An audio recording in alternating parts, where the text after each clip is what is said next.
Mesdames et messieurs, bonjour, bienvenue à l'Azur Arena d'Antibes pour le lancement de ce cycle de conférences, 3 conférences pour évoquer la création d'entreprises, la reprise et la transmission, des conférences d'une demi-heure chacune. Nous répondrons bien entendu à vos questions. Nos experts sont là pour répondre à ces questions. Monsieur le maire vient de nous rejoindre. Monsieur Jean-Louis Métis, quelques mots pour ouvrir ces conférences et l'importance aujourd'hui de cette manifestation où effectivement voilà, on retrouve sur place tous les outils pour créer son entreprise, la reprendre, la transmettre.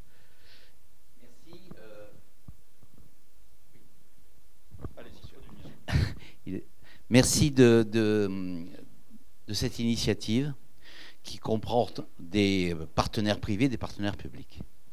Au fond, est-ce que la France est encore un pays dans lequel on a envie d'entreprendre?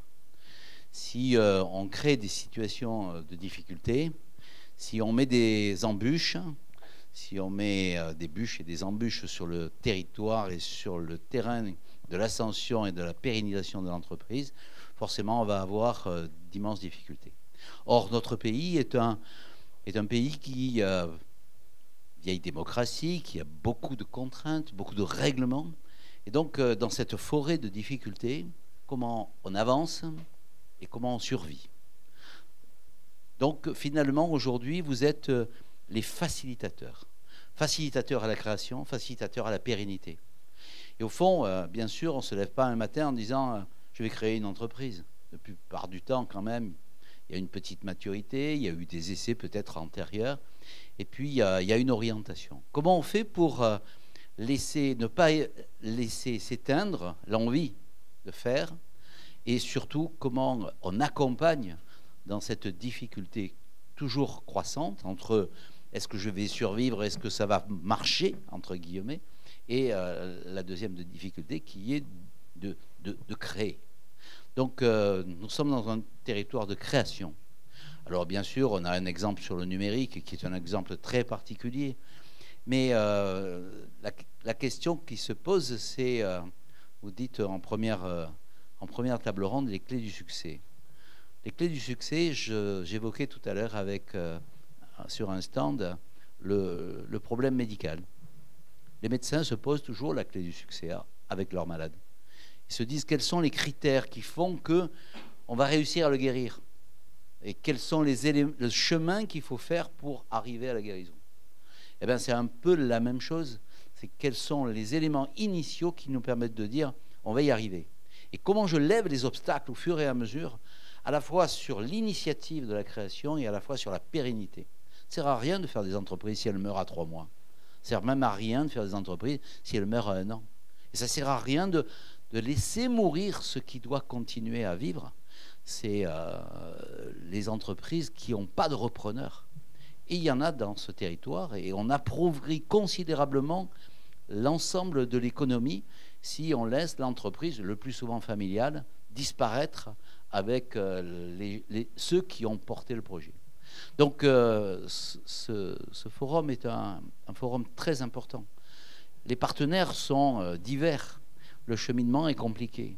Simplifions-le.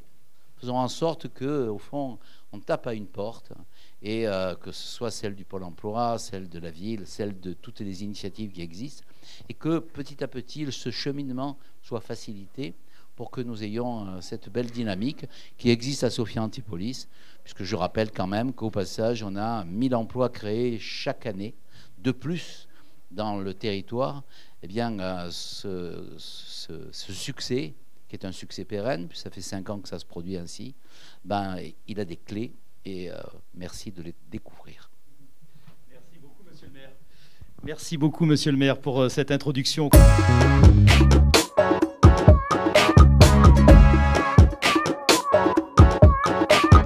Concernant effectivement cette conférence. Alors je vous présente nos différents intervenants qui vont aborder la création de l'entreprise, les clés du succès. Avec nous, Rossella Sinigolfi, vous êtes conseillère entreprise à la Chambre des métiers et de l'artisanat Provence-Alpes-Côte d'Azur. À vos côtés, Corinne Morales, qui est conseiller formateur à la BGE Côte d'Azur. Également, Jérôme Dartuy, vous êtes le référent d'entreprise en charge du vivier sectoriel au Pôle emploi d'Antibes. Et puis Vincent Meunier-Collin, vous êtes directeur du cabinet d'expertise comptable GFC. Alors vous allez chacun et chacune intervenir 5 minutes à peu près avec le lancement d'une question. Et puis bien entendu, vous aurez, je n'en doute pas, des questions à poser à nos différents intervenants. Alors on démarre, si vous le voulez bien, avec vous, Vincent Meunier-Collin. J'aimerais que vous nous disiez assez rapidement quels sont les points communs finalement entre les porteurs de projets qui réussissent. Si vous deviez les donner, ces points communs, qu'est-ce que vous diriez? Alors attendez, est-ce qu'il faut...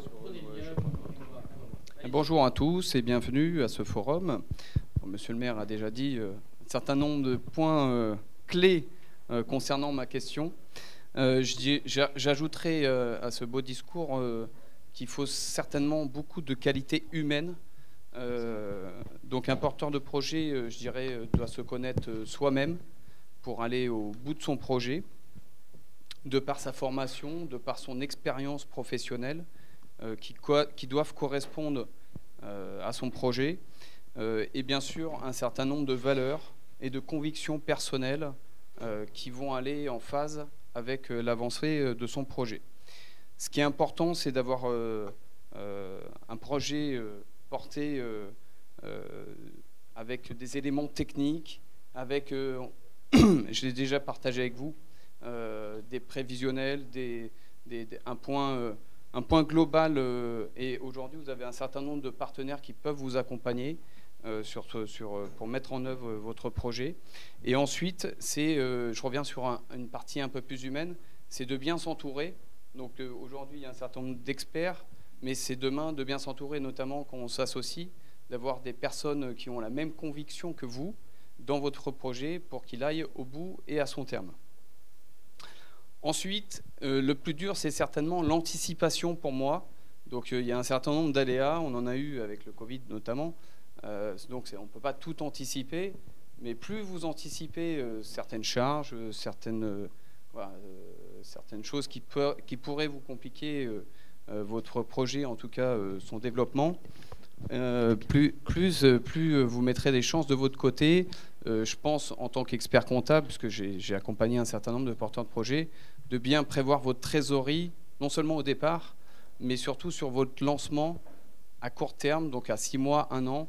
Ça, c'est des éléments qui sont indispensables pour ne pas se retrouver dans une position où vous ne pouvez pas continuer votre projet parce que vous n'avez pas suffisamment anticipé votre trésorerie.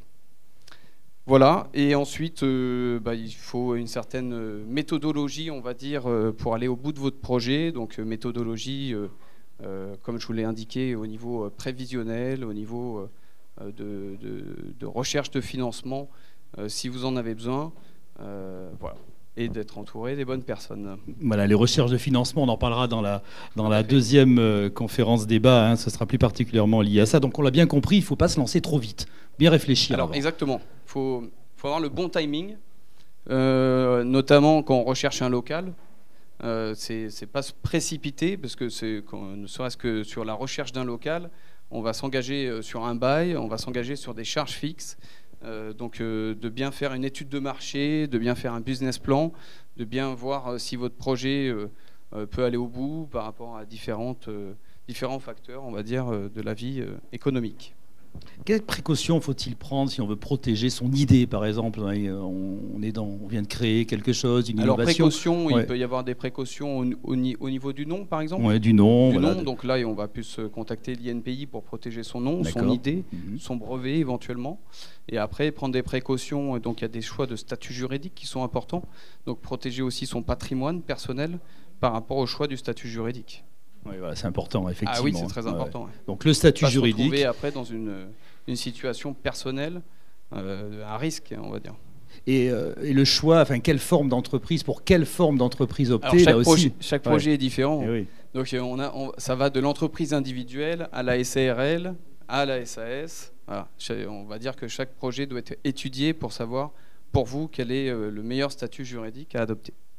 Donc voilà, on retiendra, il ne faut pas se lancer trop vite et il faut se poser les bonnes questions. Et être bien accompagné. Et être bien accompagné. C'est pour ça que vous êtes là, je pense. Et c'est ce que vous faites, vous, au quotidien, bien entendu. Oui, tout à fait.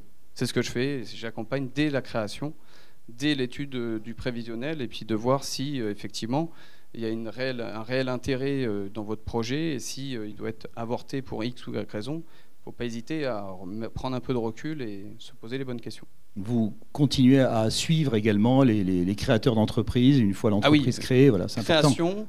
Création, jusqu'à la transmission. Jusqu'à la transmission. Développement, croissance, création d'emplois, bien sûr, création d'un nouveau site, toutes les questions qu'on se pose au quotidien dans le monde de l'entreprise. Voilà, Monsieur le maire parlait tout à l'heure de 1000 créations, effectivement, ici sur le territoire, une belle dynamique. Ça peut aller très vite, oui, tout à fait. Selon votre projet, vous pouvez créer de l'emploi très rapidement. Et là aussi, il faut des qualités humaines de management. Il faut être multicasquette quand on est dirigeant. Donc, faut pas oublier qu'on peut avoir une très bonne idée, mais il ne faut pas oublier non plus qu'il faut être commercial, il faut savoir vendre, il faut savoir bien s'entourer, avoir une équipe qui adhère au projet, qui adhère à l'entreprise, à ce qu'elle vend, etc. Donc il faut bien former aussi en interne. Il faut s'assurer, j'imagine, au début qu'on a des clients potentiels. Hein. Ça, c'est la base. Hein. Tout à fait. Ouais. Certains se lancent quand ils ont les premières commandes. Hein. Ils attendent les premières commandes, ils attendent d'amorcer un petit peu la future trésorerie, pour être sûr que ça marche. Bien, merci. Bien entendu, merci. Vous aurez sans doute des questions à poser. Restez parmi nous, Vincent Meunier-Collin. Je passe la parole maintenant à Rosella Sinigolfi, je le rappelle. Hein, vous êtes conseillère entreprise à la Chambre des métiers et de l'artisanat Provence-Alpes-Côte d'Azur. Alors, question simple, hein, en quoi se former, c'est important finalement quand on veut créer son entreprise, et quelles compétences doit acquérir le futur chef d'entreprise? Oui, bonjour. Je reprends en fait l'intervention de mon collègue, qui c'était très intéressant. En fait, c'est important de savoir qu'être un entrepreneur, c'est un métier en soi. Et pour pouvoir l'exercer, il faut se former et avoir des compétences. En fait, moi, j'ai une formation en finance et je ne me lève pas le matin et je vais faire les boulangers. Autrement, ça va être l'intoxication générale. OK ? Alors, pour passer de l'idée à la réalisation du projet, il y a des étapes à franchir, comme on a dit. Il faut bien structurer son projet. Et en fait, il faut prendre connaissance, désolé pour mon français, hein, de ce que veut dire être un entrepreneur. Être un entrepreneur et construire son business plan. Comme je dis à tous mes clients, être un entrepreneur, ça veut dire peut-être faire la comptabilité le dimanche matin, ou faire la communication, préparer la communication sur les réseaux sociaux les soirs, ou encore prendre une petite heure dans la semaine pour se former pour toutes les nouvelles technologies qui peuvent avoir un impact sur notre métier. En fait, comme a dit justement mon collègue, c'est un métier avec plusieurs casquettes et c'est important d'acquérir des compétences de base pour pouvoir bien structurer et réaliser son projet. Alors, les compétences que je pense sont les plus adaptées pour pouvoir réaliser son projet, c'est la stratégie, la communication et la gestion. Ça, pour moi, c'est les incontournables. Alors, la stratégie, pourquoi ? Parce que c'est super important de structurer son projet. Se lancer sans une stratégie, ça peut marcher dans les courts termes, mais c'est un échec assuré dans les longs termes. Même si on a, je prends un exemple, je viens de Modène, alors même si on a un Ferrari, si on se lance à 300 km/h sans une trajectoire, sans un objectif à rejoindre, on peut aller contre un mur. Et ce n'est pas ça qu'on veut dans la vie. Hein. Alors, stratégie veut dire comprendre quelle est ma clientèle cible. Quelle est la valeur ajoutée que je propose à cette clientèle cible? Pourquoi il devrait venir chez moi au lieu qu'aller chez un concurrent? Alors, bien structurer son positionnement compétitif. Après, les communiquer, la communication. Bien structurer son projet. Et après, ma clientèle cible ne le savent pas. Client égale chiffre d'affaires. Alors, c'est important communiquer qu'est-ce qu'on vend, notre valeur ajoutée. Les communiquer aussi avec les mots. Savoir communiquer avec les mots qui utilisent notre clientèle cible. Si, par exemple, j'ai un projet d'un produit de haute gamme, je dois communiquer avec les mêmes mots qu'utilise ma clientèle cible. C'est important, en fait, la liaison entre la communication et l'image de l'entreprise. Ça doit être cohérent pour pouvoir parler. Et ça ressemble en fait à des choses assez basiques, mais finalement, c'est des compétences dans lesquelles c'est important de se former. Parce que ce n'est pas évident, on n'est pas né entrepreneur, mais on peut les devenir. Et c'est important de se former. Et en plus, last but not least, la gestion. Comme on a dit, la gestion, c'est super avoir un expert comptable qui tient nos comptes, mais c'est encore mieux savoir comprendre ces comptes par nous-mêmes. Pourquoi? Savoir comprendre la marge, la trésorerie. Si, en fait, structurer un business plan, ça veut dire quoi?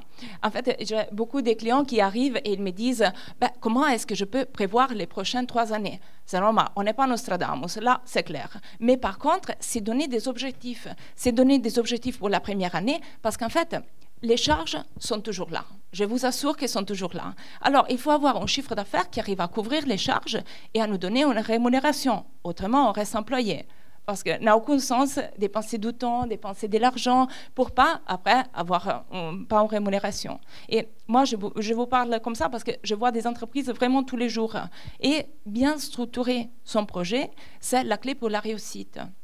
Vraiment, ça, la gestion, savoir s'il y a un problème, si on n'atteint pas les objectifs des ventes en février, c'est mieux les savoir en février et réagir tout de suite, pas attendre les 31 décembre quand notre expert comptable nous donne les bilans et après on est en perte. Alors pour moi, les compétences clés pour réussir sont vraiment la stratégie, la communication et la gestion. Voilà. Merci pour ce message clair, passé effectivement dans cette, je dirais, conférence débat pour la création de l'entreprise, les clés du succès. Vous répondrez bien entendu aux questions de l'assistance dans un instant. Merci Rossella. On passe la parole à présent à Corinne Morales. Je le rappelle, vous êtes conseiller formateur à la BGE Côte d'Azur. Alors la région Sud a mis en place le dispositif que vous allez nous présenter, MPE, ça veut dire mon projet d'entreprise. Alors, est-ce que c'est un gage de réussite? Est-ce que ça marche? Et si ça marche, pourquoi ça marche?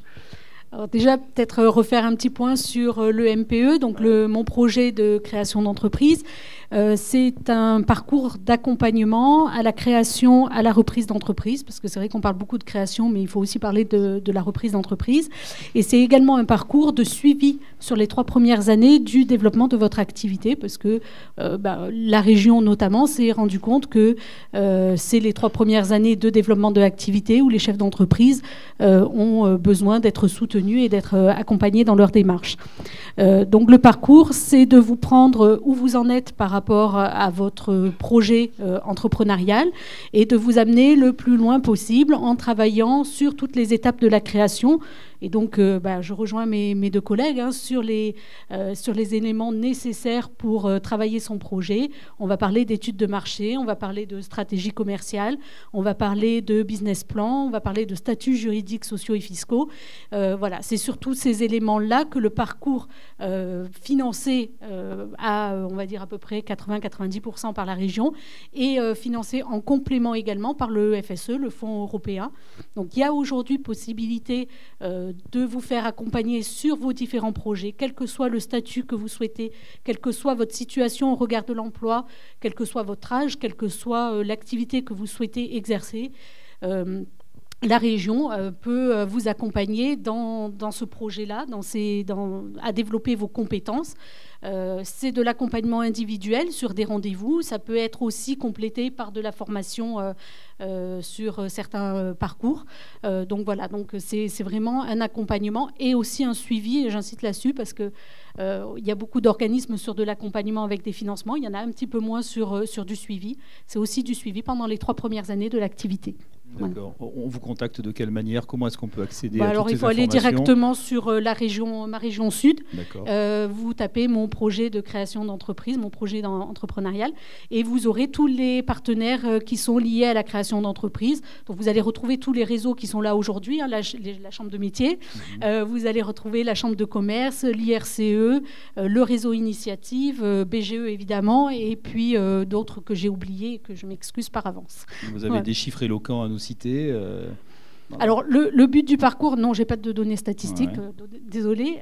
Si je pars sur BGE, je peux vous dire qu'on accompagne sur le territoire du 06 à peu près 5000 personnes. Ça ne veut pas dire qu'il y a 5000 personnes qui vont créer leur entreprise, parce qu'effectivement, le but de tous ces parcours d'accompagnement, c'est de aussi faire prendre conscience à certains que la création d'entreprise n'est peut-être pas là une solution immédiate à leur situation personnelle et que des fois il est préférable de différer le projet. C'est aussi ça. La formation vous aide à avoir des compétences supplémentaires, mais c'est pas pour autant que les gens passent le cap de la création d'entreprise. Donc voilà, donc c'est vraiment de vous accompagner, de travailler votre projet et à un moment donné, de vous dire c'est réalisable ou c'est pas réalisable.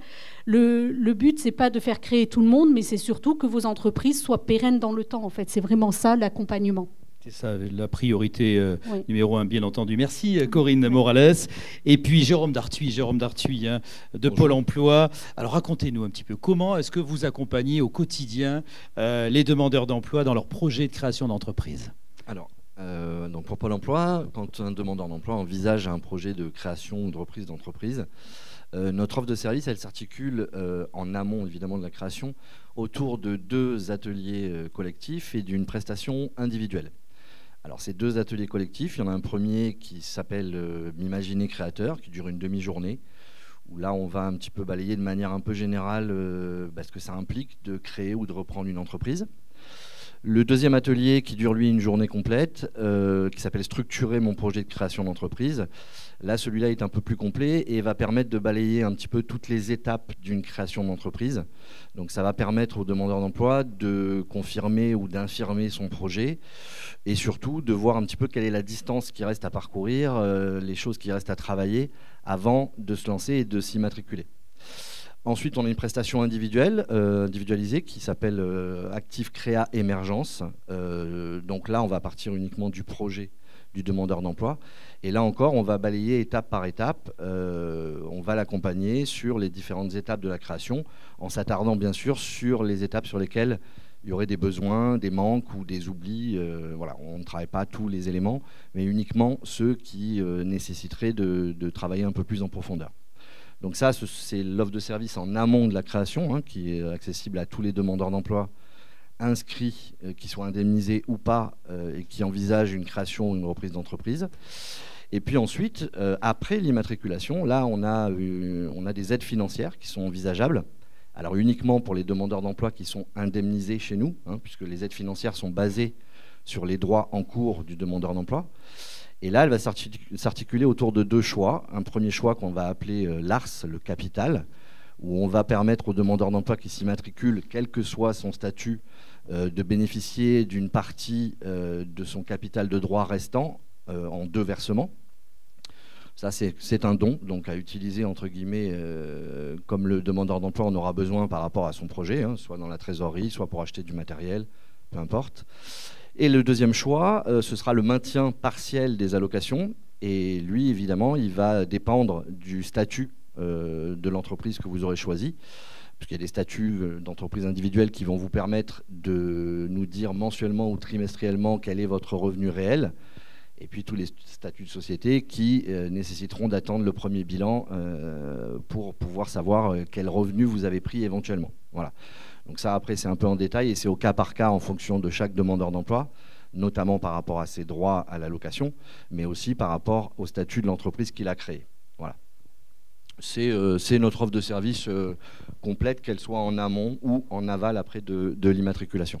D'accord. Constatez-vous une augmentation de venues, je dirais, de création d'entreprises Alors c'est vrai qu'après après la période Covid, il y a eu une certaine augmentation quand même des projets envisagés. Alors pas toujours, je rejoins ma collègue, pas toujours arrivé à terme ou au bout, mais il y a eu une augmentation en tout cas des projets des gens qui envisagent de créer ou de reprendre une entreprise. Parce que voilà, certaines choses ont évolué. Après, je dirais que nous, par rapport au nombre de demandeurs d'emploi inscrits sur l'agence d'Antibes, on a au maximum entre 8 et 10% des gens qui envisagent sérieusement une création ou une reprise d'entreprise. ce qui fait déjà quand même un certain nombre de demandeurs d'emploi. Ce qui fait voilà, un bon taux de demandeurs d'emploi. Merci Jérôme Dartuy. Alors suite bien entendu aux interventions de nos 4 experts, vous avez sans doute des questions, des compléments d'informations que vous souhaitez avoir. Alors je vous fais passer le micro. Bien entendu, n'hésitez pas. On a à peu près, on va dire, une dizaine de minutes d'échange avec nos intervenants qui sont à vos dispositions pour des questions peut-être un petit peu plus personnelles. Mais là, si c'est par rapport à ce qu'ils viennent de dire, donc n'hésitez pas. Voilà, monsieur. Alors attendez, je vais vous passer le micro pour que tout le monde puisse vous entendre. Merci. Je n'ai pas l'habitude de prendre un micro, mais en tout cas, je voulais juste connaître le pourcentage de réussite de quelqu'un qui a un projet de création d'entreprise. Quel est le pourcentage de réussite par rapport à son projet? Et je précise, même si vous le suivez après 3 ans d'accompagnement. Bon, c'est personnel. Qui veut répondre? Moi, je peux donner des statistiques qu'on a, nous, sur l'accompagnement global. C'est vrai qu'on ne va pas communiquer sur le nombre de créations, mais sur la pérennité des activités, on est à peu près à 80-82% d'entreprises accompagnées qui sont toujours en activité 3 ans après la création. Voilà. 82%. 82%. Par contre, sur les 5000 personnes que l'on va accompagner, on en a peut-être que 10% ou 15% qui vont passer le cap de la création d'entreprise. C'est ça, c'est ce qu'on disait voilà, tout à l'heure, effectivement. Merci, monsieur, pour votre question. D'autres questions, bien entendu, parmi vous? Des précisions vous souhaiteriez avoir? Oui, monsieur, je vous passe le micro. Bonjour. Voilà, j'approche les 62 ans, donc je vais bientôt être retraité, 6 mois plus tard, bien évidemment. Je suis également à Pôle emploi. J'ai un projet de création d'entreprise. J'ai suivi le parcours dont monsieur a parlé qui vous donne beaucoup d'informations. J'ai suivi aussi une formation à l'AFPA pour pouvoir créer mon projet. C'est effectivement compliqué de monter une entreprise quand on approche l'âge de la retraite, parce qu'il faut à la fois penser à sa famille, penser à gérer et à préparer cette retraite et penser à son entreprise. Est-ce que vous pensez que c'est compatible? Et est-ce que vous avez parlé à Pôle emploi notamment d'actifs créa émergence, c'est-à-dire d'un suivi, parce que ma formation elle était bonne, mais derrière il n'y a pas de coaching, il n'y a pas de suivi. Soit vous adhérez à Créa Active, vous rentrez dans une pépinière et vous vous faites aider en payant donc ce financement, sans vraiment créer votre entreprise, puisque vous avez un numéro de SIRET à l'intérieur même de cette société qui vous aide. Voilà, ma question c'est aujourd'hui, comment moi je peux réussir sans perdre mes droits de retraite à monter cette entreprise? Comment ça se passe et est-ce que c'est compatible avec un retraité?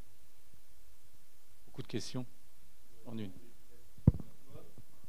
Alors je dirais que par rapport à votre situation, elle va être aussi par rapport aux droits que vous avez actuellement. C'est-à-dire qu'il y a 2 choses qui vont rentrer en compte, c'est-à-dire votre date de retraite prévisionnelle, les droits que vous avez actuellement. Évidemment qu'il va y avoir peut-être un moment où vous n'aurez plus les droits de Pôle emploi, mais vos droits de retraite. Après, je dirais que l'âge par rapport à votre projet de création, je pense que c'est pas, voilà, il n'y a pas d'âge. Hein, c'est pas lié à votre âge ou à votre situation actuelle. C'est vraiment par rapport à votre date de retraite, aux droits que vous avez actuellement et aux droits de retraite que vous aurez après. Donc là, c'est à vous de savoir un peu à quel moment vous allez basculer du Pôle emploi à la retraite, à taux plein, pour pouvoir avoir les bonnes informations et gérer votre entreprise, l'entreprise que vous aurez créée, de la meilleure des manières. Mais effectivement, ça vous fait deux gros événements en même temps, puisque évidemment la retraite, ça se prépare également, hein, comme la création d'entreprise. Donc il faut anticiper et contacter, j'ai envie de dire, tous les services compétents, c'est-à-dire la CARSAT ou les complémentaires éventuels, voilà, pour avoir une idée la plus précise possible de ce que seront vos droits de retraite, quand vous pourrez les percevoir à taux plein. Vos droits Pôle emploi s'arrêteront au moment, évidemment, où votre retraite, vous toucherez votre retraite à taux plein. Donc là, c'est vraiment une situation personnelle. Après, vous pouvez tout à fait en discuter avec votre conseiller référent à l'agence qui lui regardera par rapport à votre dossier et vous dira, voilà, vous pouvez prétendre à la retraite à telle date. Vous avez peut-être fait déjà des démarches, j'imagine, auprès de la CARSAT, donc vous devez avoir une date prévisionnelle. Il pourra vous donner des informations et vous dire à peu près à quel moment vous basculerez du Pôle emploi au droit de retraite. Parfait. J'espère que Merci. j'ai répondu à votre question. Merci pour votre réponse. Alors, au fond, une question. J'arrive avec le micro. Merci, monsieur. Merci, bonjour. J'aurais voulu juste avoir un peu un éclaircissement sur l'ARC et l'ARS.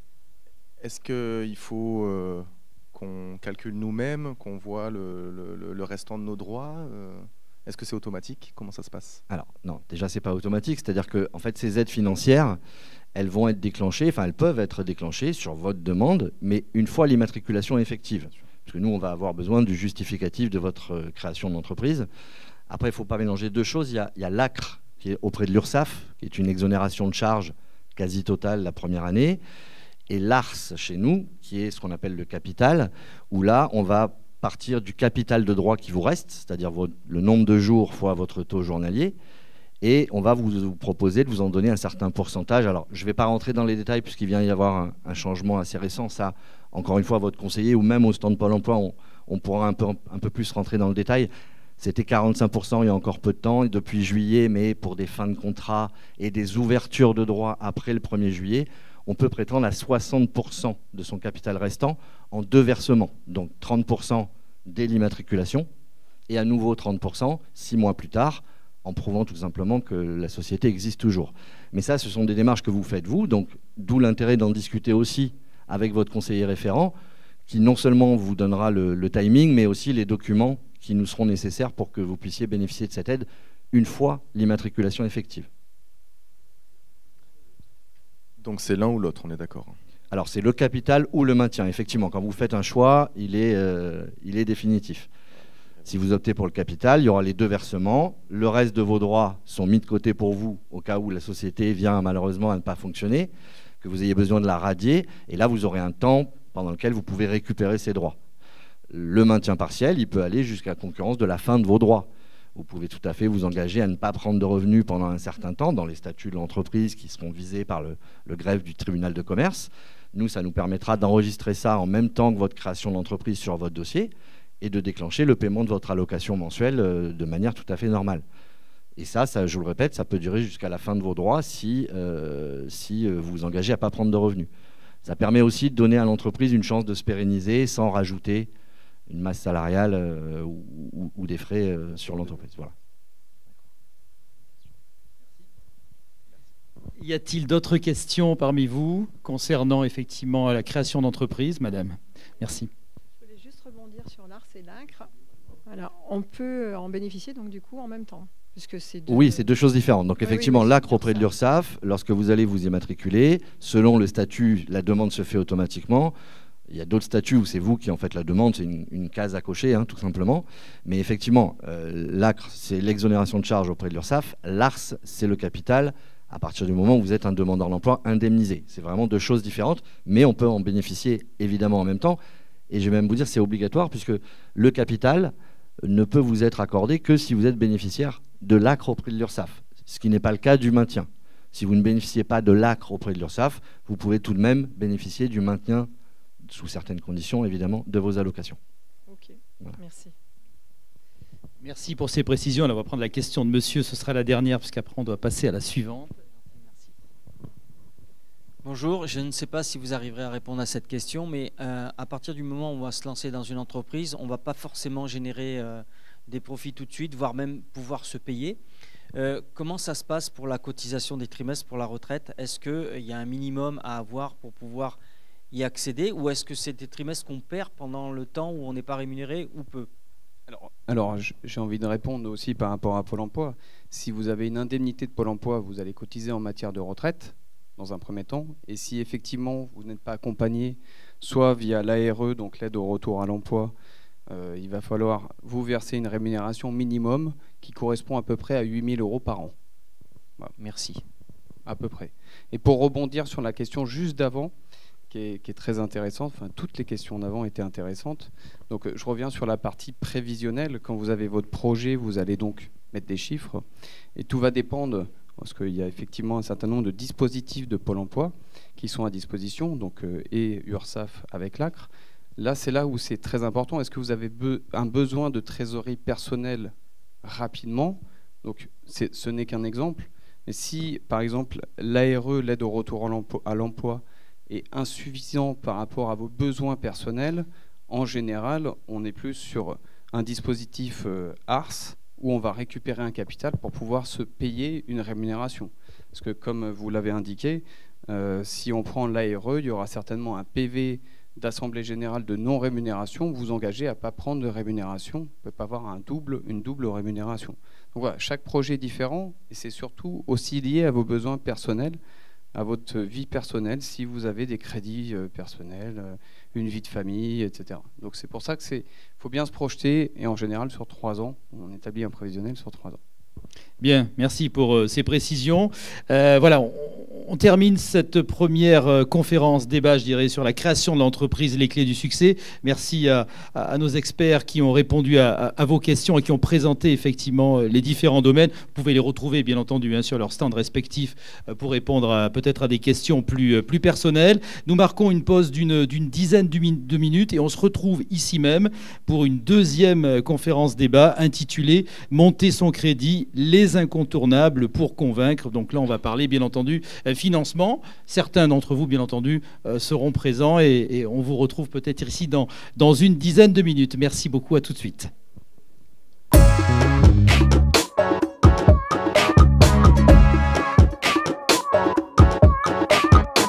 Voilà, merci de nous avoir rejoints pour le deuxième volet de ces conférences débats. On a évoqué tout à l'heure la création de l'entreprise, les clés du succès. Et là, on va parler du montage du dossier de crédit, les incontournables pour convaincre, avec nos différents experts. Emmanuel Mergot, qui est chargé d'affaires à Initiative Agglomération Sophia Antipolis. Philippe Simon, qui est conseiller auprès de l'ADI. David Aubry, qui est chargé d'affaires pro à Création. Et puis Christophe Bianchi, qui est conseiller entrepreneur au Crédit Agricole Provence-Alpes-Côte d'Azur. Et vous pourrez bien entendu poser toutes vos questions. Et j'imagine qu'il y en aura beaucoup concernant effectivement tout l'aspect financement de la création, mais aussi de la reprise d'entreprise. Alors on commence tout de suite avec le Crédit Agricole et Christophe Bianchi. On va commencer par une première question. J'aimerais que vous nous parliez un petit peu, vous donniez au public effectivement les grandes tendances du marché bancaire à l'heure actuelle. Qu'est-ce que l'on peut dire concernant les tendances? On parle pas mal de hausse de taux d'intérêt, difficulté pour avoir des crédits. Qu'est-ce qu'on peut dire? Alors déjà, je voulais juste dire que j'interviens sur le secteur d'Antibes, voilà, pas précisé, oui. Et que je suis conseiller entrepreneur, donc je gère des entreprises qui font un chiffre d'affaires supérieur à 500 000 euros. Alors, premièrement, on continue à prêter. On a une forte croissance des demandes, toujours. On n'a pas de restrictions en termes de prêts, c'est-à-dire qu'aujourd'hui, on n'a pas d'instruction pour refuser des prêts, on n'a pas d'instruction pour demander des garanties, des surgaranties. Donc on continue à travailler comme on a toujours travaillé. Il n'y a pas de sujet au niveau du fonctionnement et des demandes de crédit. En revanche, il est vrai que les taux augmentent fortement depuis quelques temps, que ça va continuer certainement sur 2023, certainement sur 2024, ça devrait se stabiliser l'année prochaine, ça devrait, on est sûr de rien. Voilà. Et le fait que les taux augmentent, effectivement, ont un impact sur une demande de financement parce que forcément, ça va diminuer votre capacité de financement. Aujourd'hui, on retravaille beaucoup sur des dossiers qui nous arrivent avec des taux qui ne sont pas cohérents par rapport au marché. À investissement égal, forcément, l'argent, il va falloir aller le chercher ailleurs parce qu'on ne peut pas faire des miracles. Et voilà, pour qu'on puisse vous prêter, il faut que vous puissiez nous rembourser, tout simplement. Donc, l'argent, il va venir de vos apports. Un petit focus sur les apports, quand même. On entend souvent sur un premier rendez-vous, quel est le pourcentage d'apport qu'on doit vous apporter? Est-ce que c'est 20%, 30%, 40%? Ça ne marche pas comme ça. L'apport, il va être en fonction de votre dossier, il va être en fonction de votre demande de crédit et de votre capacité à rembourser. Effectivement, les banques, nous, on n'aime pas financer tout ce qui va être hors financement en dur, c'est-à-dire les frais. Généralement, c'est à vous de les apporter. Voilà. Après, ça va être dans le cadre de la négociation commerciale et ça va être dans le cadre de la faisabilité du dossier. En termes d'évolution sur les demandes de financement et sur les projets, il arrive et il va arriver assez rapidement tout un volet RSE. Donc le RSE, je ne sais pas si vous en avez entendu parler, c'est tout ce qui concerne, pour schématiser, le bien-être des salariés et l'écologie. C'est un sujet qui arrive maintenant sur toutes les entreprises qui font plus d'1 million de chiffre d'affaires. Et c'est un sujet qui va arriver assez rapidement aussi pour les petites entreprises. C'est-à-dire qu'on est assez intrusif, on pose beaucoup de questions et on va vous poser beaucoup de questions sur tout ce qui est qu'est-ce que vous faites pour vos salariés, qu'est-ce que vous faites pour le changement climatique, comment vous investissez, qu'est-ce que vous allez mettre en place. Aujourd'hui, ça n'a pas d'impact sur un financement. Demain, ça en aura. Ça en aura en termes de taux, de bonification de taux, de malus. Et ça en aura peut-être aussi sur le fait d'accorder ou pas un crédit. Donc ça, c'est des choses qui vont arriver 2024-2025. Voilà ce que j'avais à peu près à dire. Après, je serai à votre écoute si vous avez des questions à poser. Oui, voilà, j'imagine elles seront nombreuses. Donc on l'a bien compris dans votre introduction, donc l'importance de présenter un dossier bien ficelé avant d'arriver chez vous. Et c'est ce qu'on va évoquer avec Emmanuel Mergaud, justement, chargé d'affaires à l'association Initiative Agglomération Sophie Antipolis. Quelles sont les pièces essentielles du dossier? Qu'est-ce que ce dossier, vous avez un micro, hein? Qu'est-ce que ce dossier doit contenir? Racontez-nous dans le détail, qu'est-ce qu'il ne faut rien oublier? Alors, schématiquement, Emmanuel Mergaud, donc Initiative Agglomération Sophie Antipolis, on vient en complément des organismes bancaires sur le financement pour justement financer ce dont Christophe parlait tout à l'heure, ce qu'eux ne vont pas financer. Donc oui, en effet, tout simplement, gardez en tête cette notion, vous présentez vous et votre projet. Donc qui êtes-vous déjà? Donc quel est votre parcours? Qu'est-ce qui vous a amené à vouloir créer ou reprendre une entreprise? Donc à partir de là, votre CV, votre situation personnelle, est-ce que vous êtes marié? Est-ce que vous avez un endettement personnel? Est-ce que vous êtes locataire? Est-ce que vous êtes à Pôle emploi? Donc tous les éléments qui justifient un peu de vos ressources et de votre endettement au niveau du foyer. Donc ça, bien entendu, votre diplôme, si on est sur une activité sur laquelle vous avez un diplôme pour pouvoir l'exercer. Donc ça, c'est la partie vraiment propre à vous, donc vos relevés de compte bancaire, tout ce qui relève de votre situation personnelle, comme pour un crédit traditionnel, on va dire, un crédit immobilier par exemple. Le côté particulier du pré-professionnel, c'est que vous avez aussi un projet à présenter et donc une rentabilité aussi à montrer auprès des financeurs pour montrer que vous êtes en capacité, par le biais de cette activité que vous allez faire, de rembourser les crédits qui sont demandés et également de subvenir à vos besoins. Donc ça va être à la fois la partie plus juridique. Donc si vous avez un local commercial, un projet de bail commercial, avec les différentes rubriques et charges que vous aurez à supporter. Alors très important, juste un projet de bail commercial. On a encore trop souvent des personnes qui signent trop rapidement leur bail avant même d'avoir les financements bancaires. Donc c'est quand même un engagement à minima sur 3 ans, donc faites attention. Il va falloir également des projets de statut, un choix de forme juridique. Donc, est-ce que vous allez vous lancer sur une société, sur une entreprise individuelle? Donc, avoir déjà ficelé tout ça, savoir déjà dans quelle forme vous allez développer votre activité, en sachant que ça pourrait être modulé ensuite. Et un chiffrage précis de votre activité. Alors, le chiffrage s'entend sur 2 points, à la fois sur la partie ce qu'on appelle le plan de financement initial, donc la réflexion de combien est-ce que vous avez besoin pour vous lancer, à surtout pas minimiser. On parlait des frais d'établissement de la structure, il peut y avoir un dépôt de garantie à déposer également, de l'investissement à faire pour du matériel, du stock, de la trésorerie de départ. Et comment est-ce que vous allez financer tout ça? Donc par des organismes bancaires, par votre rapport personnel, par l'ADI, par Créasol, par nous. Deuxième point, les prévisions d'activité. Donc extrapoler sur les 3 premières années d'activité, mais en pensant à faire quelque chose de réaliste, de cohérent. En fait, on ne peut pas anticiper vraiment l'avenir et les 3 prochaines années d'activité, mais on doit mettre une cohérence et aussi une traduction, je trouve ça très important, une traduction en termes d'activité. Ça représente combien de clients par jour, par mois, sur quel panier moyen, pour qu'une personne qui n'est pas du milieu puisse voir la faisabilité en fonction de l'activité que vous projetez, de l'emplacement que vous aurez. Et enfin, dernière chose, si jamais vous êtes sur un projet de reprise, bien entendu, le compromis de cession du fonds de commerce, par exemple, compromis signé, et pensez aussi impératif, signé avec un professionnel, inclure les conditions suspensives, et notamment les financements bancaires, pour que si vous avez un refus bancaire, vous puissiez vous sortir de cet engagement. On est sur le même système qu'un compromis. Je reviens sur les notions de prêt immobilier où vous signez un compromis sous condition d'obtention des financements. Voilà, donc en résumé, les pièces essentielles du dossier à bien composer. On parlera justement dans un instant aussi des solutions alternatives en cas de refus de la banque. Merci Emmanuel Mergault.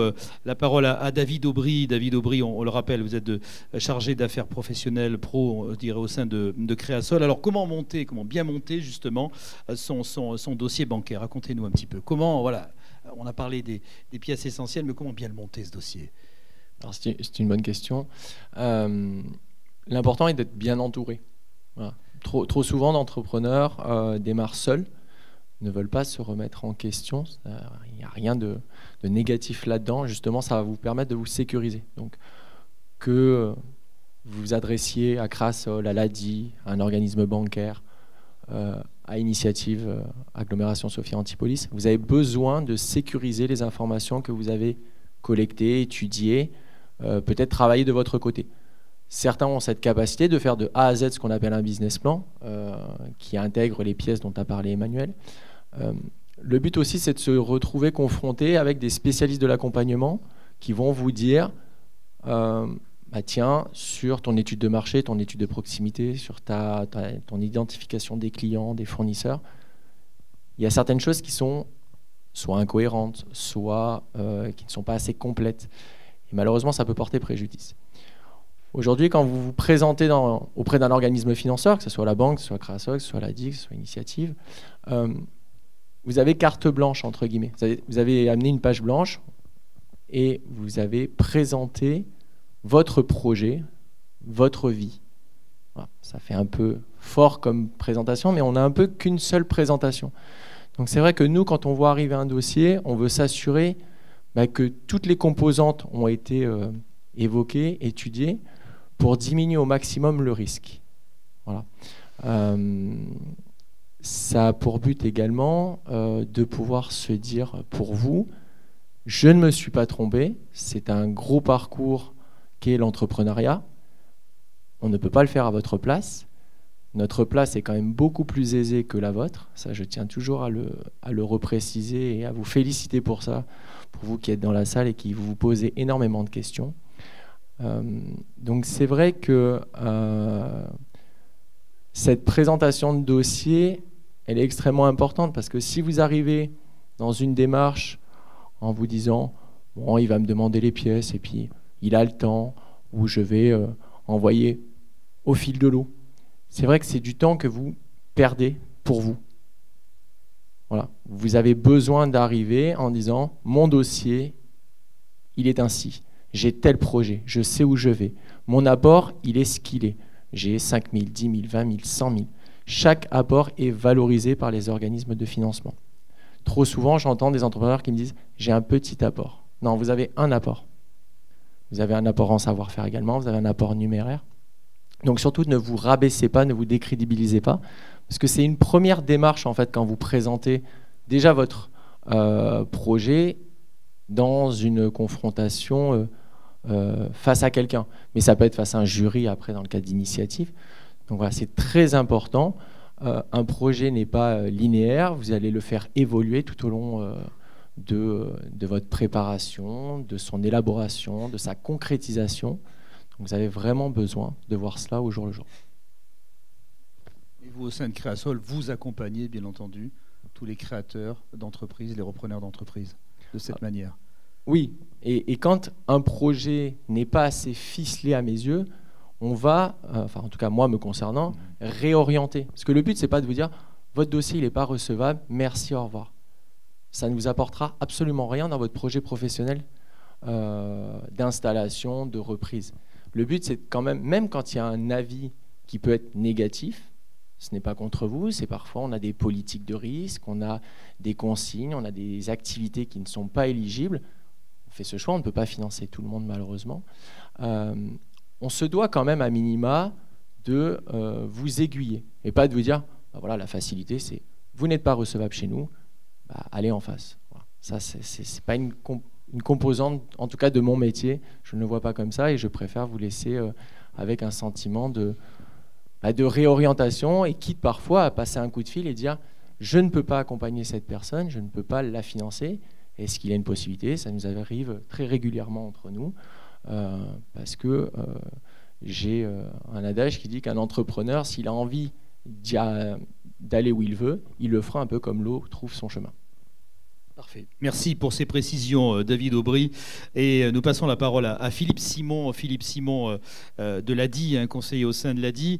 On l'a dit, comment ça se passe quand on n'obtient pas son refus, son dossier bancaire? Si on a un refus de la banque, il y a des solutions alternatives. Quelles sont ces solutions? Voilà.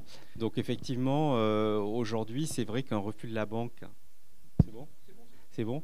C'est vrai que quelqu'un qui a un projet d'entreprise, qui y croit, etc., qui a un refus de la banque, aujourd'hui, effectivement, il se retrouve peut-être sans solution. Parce qu'il se dit que sa banque, il a déposé un dossier, il a fait le nécessaire par rapport à tout ce qui était prévisionnel, business plan, il s'est fait accompagner, etc. Et il a un refus de la banque.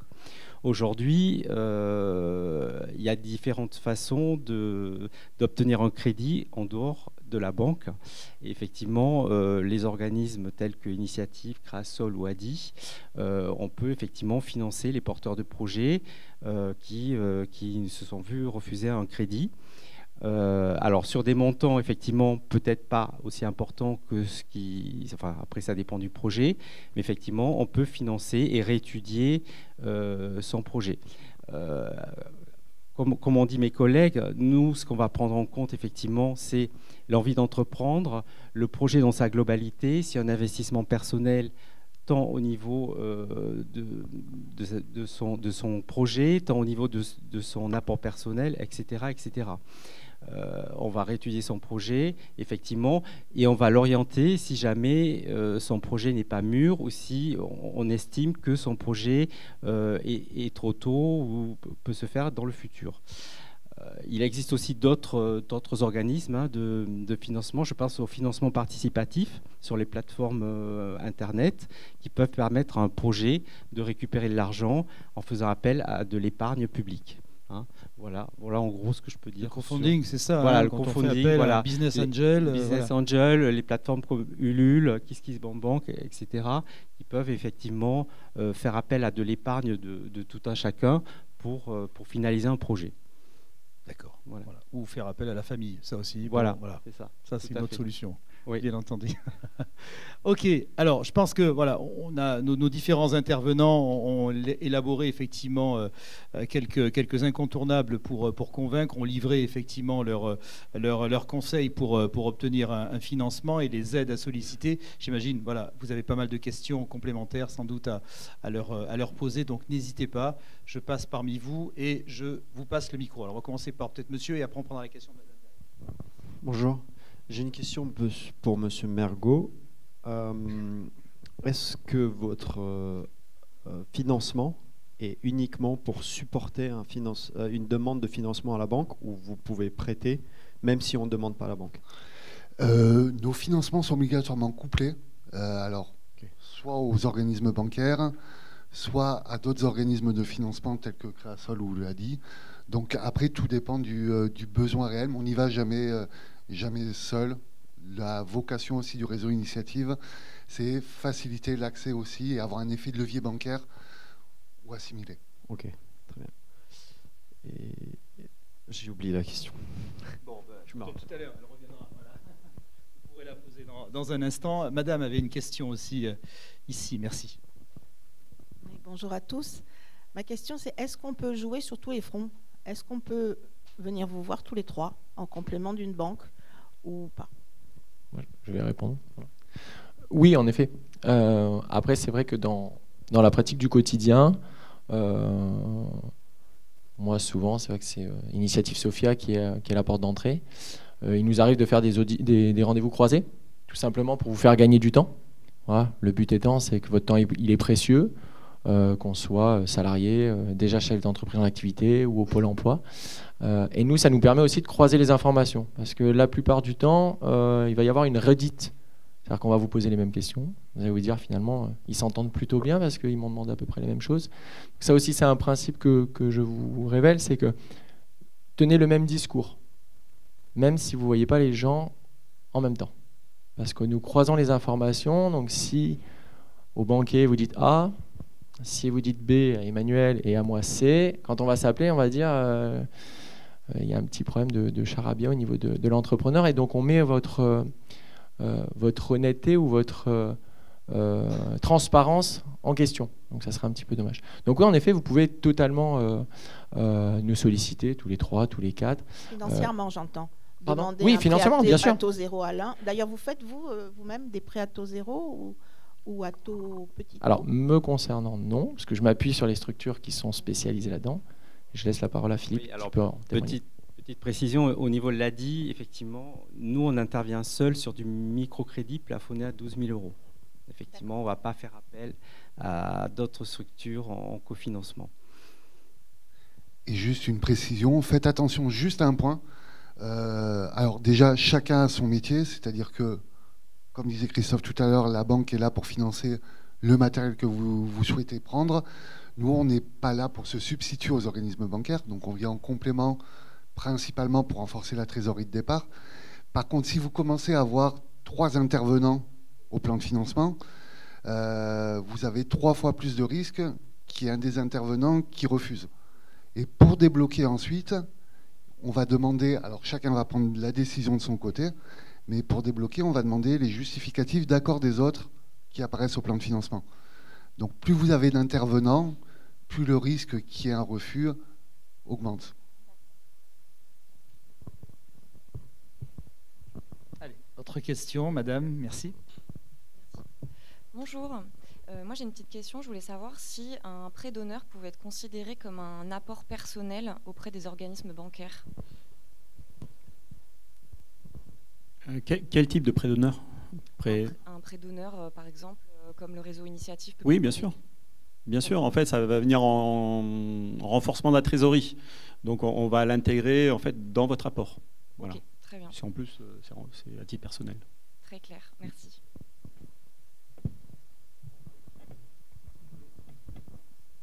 Bonjour. Est-ce que avec le prêt d'honneur, est-ce qu'on peut aussi profiter du prêt d'honneur et d'un apport personnel pour être financé? Enfin, est-ce que ça peut... C'est mieux. Ouais. C'est mieux. Plus il y a d'apports, mieux c'est. Mieux c'est pour vous. Vous aurez moins à rembourser. Donc, comment dire, votre point d'équilibre, votre chiffre d'affaires point mort, c'est-à-dire votre point d'équilibre sera plus bas. Donc, ce sera plus facile pour vous de vous développer.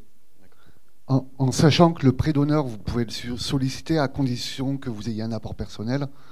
On ne se substitue pas à l'apport et on est plafonné déjà à l'apport que vous allez mettre. Et pour répondre aussi à votre question, c'est en fait indirectement comme si de la famille vous prêtez de l'argent. On n'est pas de la famille, mais je pense que si votre famille vous prête de l'argent pour votre projet, vous serez d'autant plus impliqué pour pouvoir les rembourser. C'est pas eux qui vont venir en dernier, j'aurais tendance à dire.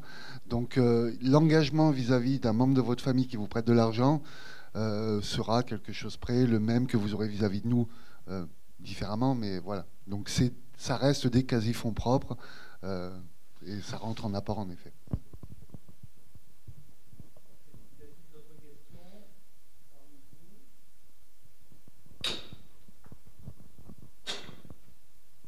J'ai pas vu d'autres questions. Monsieur, vous avez... Non, là, au premier rang, pardon. Je vous avais pas vu. Merci. Allez-y. Est-ce que vous pouvez m'expliquer ce que c'est le prêt d'honneur? Parce que moi, je ne connais pas. Merci. Alors, le prêt d'honneur, c'est un prêt personnel.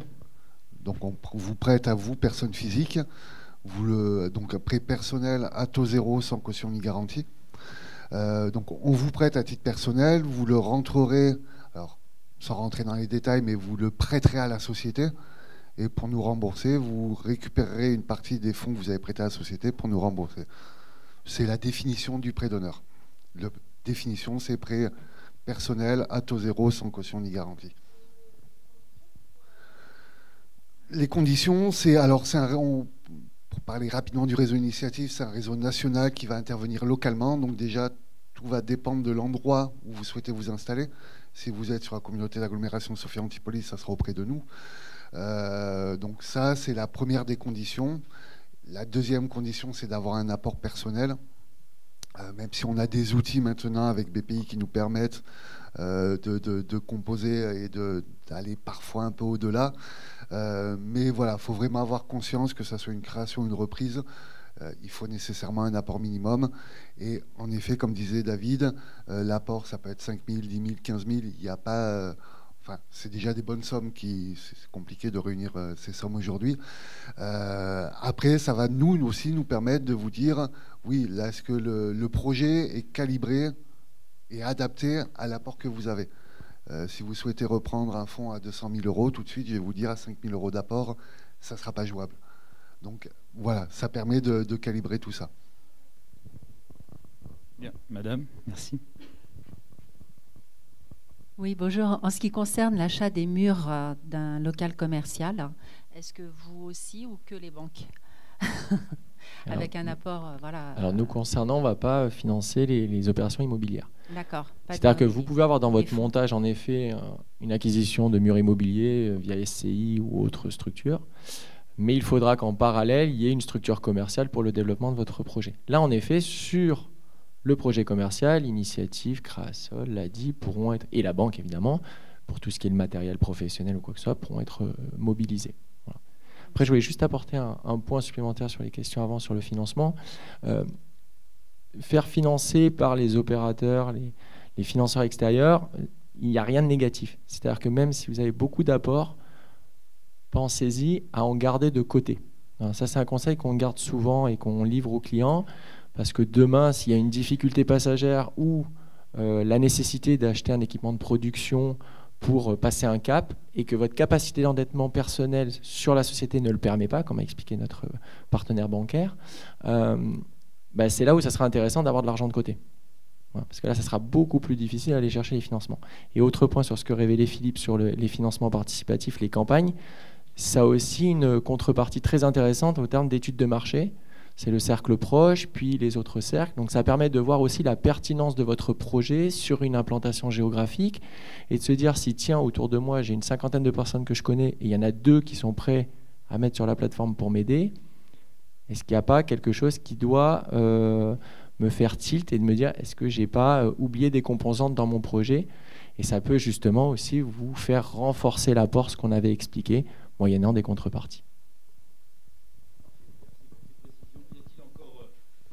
Y a-t-il encore parmi vous des questions, des précisions vous souhaitez avoir? Ah ça y est, votre deuxième question est revenue. Alors, est-ce qu'il y a, peut-être que ce n'est pas une question directement qui s'adresse à vous, est-ce qu'il y a des aides non bancaires ou financières, gouvernementales, des choses comme ça?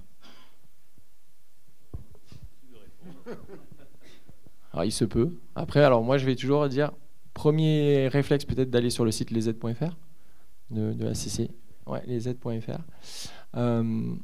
Après, il faut savoir, le prêt d'honneur d'initiative est déjà une aide en soi. Ce n'est pas une subvention, mais c'est rentré dans la catégorie des aides. Un financement bancaire est une aide. Un financement ADI est une aide. Un financement... Après, par exemple, dans la restauration, vous avez, oui, en effet, des subventions pour moderniser l'équipement, diminuer... alors, on parlait du bien-être des salariés au travail. Par exemple, investir dans un lave-verre. Dans la profession HCR, les coupures en lavant les verres à la main et en les séchant, je crois que c'était 20 ou 30% des arrêts au niveau. Donc il y a des aides au niveau des... Alors c'est pas la CPAM pour le professionnel, je ne sais plus. Mais voilà, il y a des participations financières pour s'équiper, se moderniser. Donc ça, malheureusement, on ne peut pas faire le travail pour vous. Il y a des subventions. Quand on est jeune et inscrit à la mission locale, on peut postuler à la prime Incube que porte le réseau Initiative, qui est à hauteur de 1 000 euros. Quand on est travailleur handicapé, on peut bénéficier de la subvention AGFIP. Enfin, le catalogue des aides, je crois qu'il y en a plus de 1300, 1000 ou 1300 sur le site de la CCI en fonction des différents secteurs d'activité dans le BTP, dans l'immobilier, dans le commerce. Donc là, on serait là jusqu'à 22h ce soir et ce n'est pas le sujet. Voilà.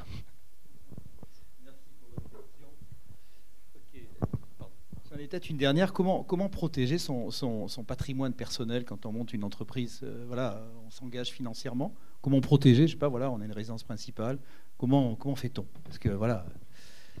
Ça va dépendre de la façon dont on monte son entreprise déjà. Si on monte son entreprise sous forme de SARL, SAS, déjà, il y a, on dégage le patrimoine personnel qui va partir de côté. Il y a une non-saisabilité de la résidence principale. Donc ça, on ne peut pas y toucher normalement. Voilà. Alors nous, souvent, on va demander l'implication du gérant ou du président, ou enfin du chef d'entreprise, en lui demandant sa caution solidaire. Parce qu'au bout du compte, c'est quand même la banque qui prend le risque, le plus important. Sachant que toutes les garanties qui existent, que ce soit nantissement de fonds ou quoi que ce soit, si l'entreprise périclite, ça ne vaut rien. Donc il faut bien voir que la banque, elle prête quasiment sans garantie. Voilà. Il faut que les choses soient dites. Un nantissement de fonds, ça ne vaut rien si l'entreprise fait faillite. Donc ça, c'est la première chose. Donc effectivement, oui, le patrimoine personnel est quand même protégé. Voilà. Même si on va demander l'intervention en caution solidaire, c'est très rare. Enfin, en tout cas, moi je parle de mon établissement, hein, c'est très rare qu'on aille chercher la caution solidaire du gérant, sauf à dire qu'il a été malhonnête ou qu'on n'ait pas aimé sa façon de faire, mais c'est vraiment très, très rare. Moi, ça fait 15 ans que je fais ça, j'ai jamais vu. Voilà. Et juste pour revenir sur le montage du dossier, même si c'est quelque chose qui est assez objectif avec des chiffres, on est sur des prévisionnels, et la plus grosse partie du travail, on est quand même sur quelque chose d'humain et sur quelque chose de subjectif. Donc ça va être vraiment quelque chose d'empathie, on va dire, avec le conseiller. C'est pas parce que vous avez un refus que votre dossier est forcément mauvais. C'est pas parce que vous avez un accord que votre dossier est forcément bon. C'est la façon dont nous on va l'appréhender. Donc votre façon d'être, votre façon de vous comporter, de vous présenter est très importante. Est très très importante. 2 dossiers équivalents, il y en a un qu'on va refuser, il y en a un qu'on va accepter. Voilà, les chiffres, on leur fait dire un peu ce qu'on veut. C'est surtout vous qui êtes important. Vous êtes le maillon fort du projet. Donc c'est très important la façon dont vous allez être face à nous. Et on n'est pas méchant, donc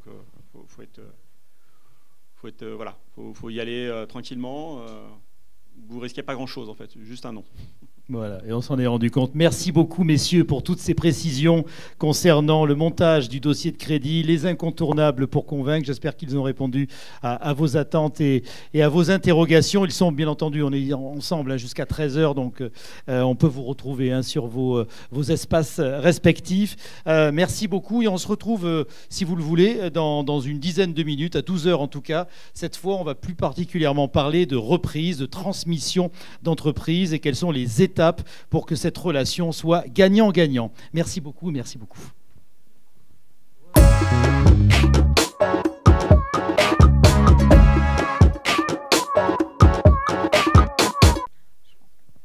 Bon, écoutez, on va y aller. Merci de votre présence pour ce 3e volet des conférences débats de ce forum Restart, 5e édition. On a parlé de création d'entreprise, on a parlé tout à l'heure de l'aspect financier, et puis on va évoquer la reprise, la transmission éventuellement des entreprises. Alors, quelles sont les différentes étapes pour que la relation soit gagnant-gagnant?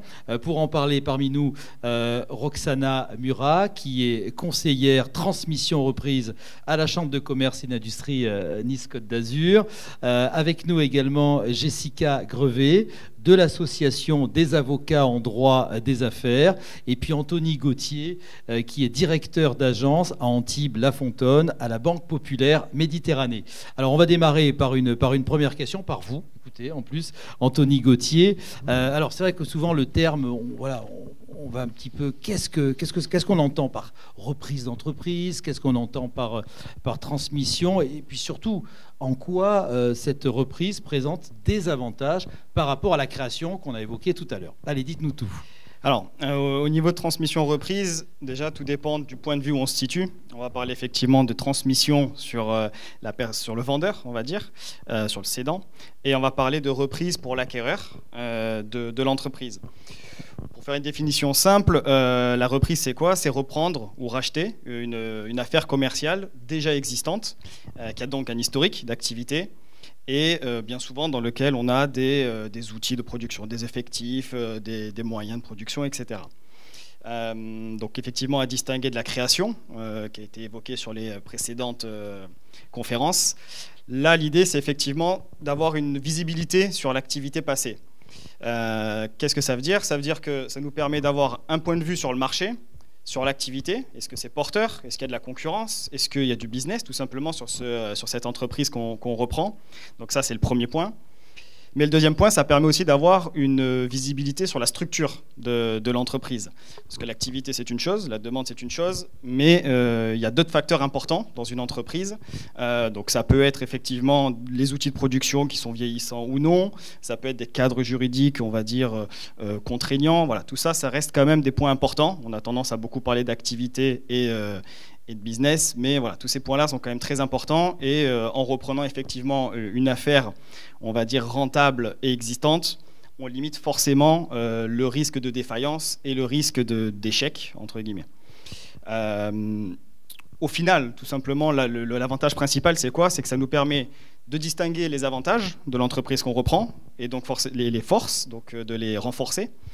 Et ça permet aussi de visualiser les faiblesses éventuelles et de pouvoir justement les corriger pour être le plus efficace possible. D'un point de vue, on va dire, bancaire, effectivement, on a plusieurs solutions en termes de financement, que ce soit pour de la création ou pour de la transmission reprise, que ce soit avec notre organisme de caution, la SOCAMA, ou nos partenaires, par exemple Initiative, qui est présent sur ce forum. Donc voilà, après, pour rentrer un peu plus dans le détail, je me tiens disponible si besoin. Là, l'idée, c'était de faire une présentation un peu plus générale. Donc des questions, bien entendu, vont venir au fil de cette demi-heure. La parole à Roxana Murat, on le rappelle, transmission reprise à la Chambre de commerce et d'industrie Nice-Côte d'Azur. Alors finalement, quels sont les éléments clés, on va dire, d'une bonne reprise d'entreprise? Est-ce qu'il marche le vôtre? Allez-y. Non, il marche pas. Bon, alors on va faire un échange de micro. Voilà, ce qu'il faut savoir d'abord, c'est qu'une transmission, reprise d'entreprise, ça prend du temps. Il faut déjà commencer par ça. Il faut compter à peu près entre 12 et 18 mois. Donc, il y a des étapes très importantes. J'ai 3 minutes apparemment. Donc, je vais vous dire les primordiales à mes yeux. Tout d'abord, il va falloir que vous définissiez votre projet de reprise. Une chose importante. Donc, quelles sont mes appétences ? Faire un bilan sur quelles sont mes compétences et puis à un moment donné les moyens financiers que je souhaite mettre en face à mon projet. Ce travail que vous allez faire en amont va vous permettre de gagner du temps après, d'être plus crédible dans votre projet et plus efficace sur votre recherche d'entreprise à reprendre. C'est ce qu'on appelle dans notre jargon la cohérence homme-projet. Et puis, ça va vous permettre aussi, en faisant ce travail, de trouver les caractéristiques de l'entreprise cible, ce que on appelle cible, que vous souhaitez reprendre. Ça, c'est une première chose. Une fois que vous avez fait ce travail-là, vous allez peut-être avoir des entreprises qui vont vous intéresser. Et donc, vous allez rencontrer un ou des cédants. Et ça aussi, c'est un moment primordial, la rencontre avec les cédants. Ça peut être déterminant. Il faut bien préparer ce rendez-vous. C'est une histoire humaine avant tout. Je le dis très souvent, mais aussi bien aux repreneurs que je suis aux cédants. Ça implique des aspects émotionnels, relationnels, culturels, qui, au début, vont être au-delà des aspects juridiques et financiers. Je ne vous dis pas qu'on n'en tiendra pas compte, on en tiendra compte. Mais sur la première rencontre, ce n'est pas ça qui sera le principal. Dans ma présentation d'aujourd'hui, je me place plutôt du côté repreneur. Je m'en excuse s'il y a des cédants dans la salle. Le repreneur, il va devoir faire adhérer le cédant à son projet de reprise. Et avec une ou plusieurs rencontres, ça peut se faire en plusieurs fois, il va valider ou conforter l'intérêt pour l'entreprise cible. Une fois que ce travail a été fait, il se dit, bon, ça me plaît cette entreprise, j'ai envie d'aller plus loin. Là, la partie financière et les diagnostics de l'entreprise va rentrer en compte. Donc, il va falloir diagnostiquer l'entreprise. Vous en avez un peu parlé. Donc, un diagnostic commercial. Qui sont mes clients? Est-ce que j'ai un client qui fait 30% de chiffre d'affaires ou plus? Le matériel. Est-ce qu'il y a des investissements à prévoir ou pas? Le humain aussi. Quels sont les salariés dans l'entreprise? Est-ce qu'il y a des salariés qui doivent partir à la retraite dans pas longtemps? Comment les remplacer si c'est le cas? Et bien sûr, juridique et financier. Une chose et aussi un facteur clé important de réussite dans votre projet de reprise, ça va être de vous faire accompagner par tous les intervenants de la transmission, des avocats, des experts comptables, bien sûr le banquier aussi. Une fois que vous avez fait ce diagnostic, vous êtes en principe à ce moment-là mis d'accord sur un prix de cession avec le cédant. Et là, vous allez travailler, encore une partie importante, la stratégie de reprise et de développement. Donc, vous allez élaborer votre business plan et travailler un prévisionnel financier. L'objectif est de voir si vos prévisionnels, vous avez suffisamment de rentabilité pour, rembourser l'emprunt bancaire, à un moment donné, il faudra bien le faire, et 2, vous rémunérer. Parce que c'est ça aussi l'objectif, et c'est un des grands avantages d'une reprise d'entreprise par rapport à une création, c'est que j'ai eu, en théorie, je dis bien en théorie, j'ai une rémunération immédiate. Une fois que tout ce travail était fait, là aussi à l'aide d'un expert comptable, une fois que ce travail était fait, c'est à ce moment-là, dernière étape, où vous allez rechercher donc le financement. D'accord, voilà. Et vous continuez bien entendu à accompagner après, au fil du temps, j'imagine, le repreneur. Tout à fait. Quand on parlait de la rencontre, c'est vrai que, merci de rebondir là-dessus, quand je parlais de la rencontre avec le cédant qui est important, le cédant va accompagner son repreneur aussi entre 3 et 6 mois, tout dépend, mais il va accompagner. Donc si la relation elle n'est pas bonne au début, la reprise va être compliquée. Donc voilà, et après les chambres consulaires aussi, on les accompagne, on est toujours disponible. Est-ce qu'il y a néanmoins, peut-être dans le domaine de l'artisanat, des transmissions d'entreprises? Est-ce qu'il y en a encore aujourd'hui? Ah oui, on a beaucoup de transmissions d'entreprises. Nous, artisanat, donc chambre de commerce, l'artisanat c'est souvent plus compliqué, je dirais, parce que l'artisanat, on a souvent le profil du cédant et technique. La rencontre avec le cédant, ce que je dis à mes repreneurs, c'est qu'il faut que vous posiez bien toutes les questions. C'est quel est le rôle du cédant dans l'entreprise? Qu'est-ce qu'il fait? Est-ce qu'il est en gestion, management, RH, ou est-ce que en fait il est encore à la production? Et s'il est encore à la production, c'est pour ça que je reviens sur les compétences dont on parlait au début. Est-ce que moi j'ai les compétences sur cette technicité? Oui ou non? Et donc, c'est vraiment... voilà. Donc, je pense que c'est un peu plus compliqué de reprendre des entreprises 100% artisanales où on a encore souvent un cédant qui a les mains dans le cambouis, comme j'aime bien dire. Voilà, l'expression adéquate, bien entendu. Roxana Murat, merci beaucoup. Il y aura sans doute des questions qui viendront du public pour vous. Et puis Jessica Grevet, donc vous êtes de l'association des avocats en droit des affaires. Bon, question qui se rejoint aussi. Quels sont les éléments indispensables pour que justement cette reprise, cette transmission soit gagnant-gagnant? C'est l'intitulé de cette conférence. Oui, tout à fait. Donc déjà, il faut savoir si on se place du côté du cédant ou du côté du cessionnaire. Nécessairement, on va avoir en fait, je vais attirer l'attention sur quelques points de vigilance et vraiment les éléments importants à identifier dans le cadre d'une reprise cession de fonds de commerce.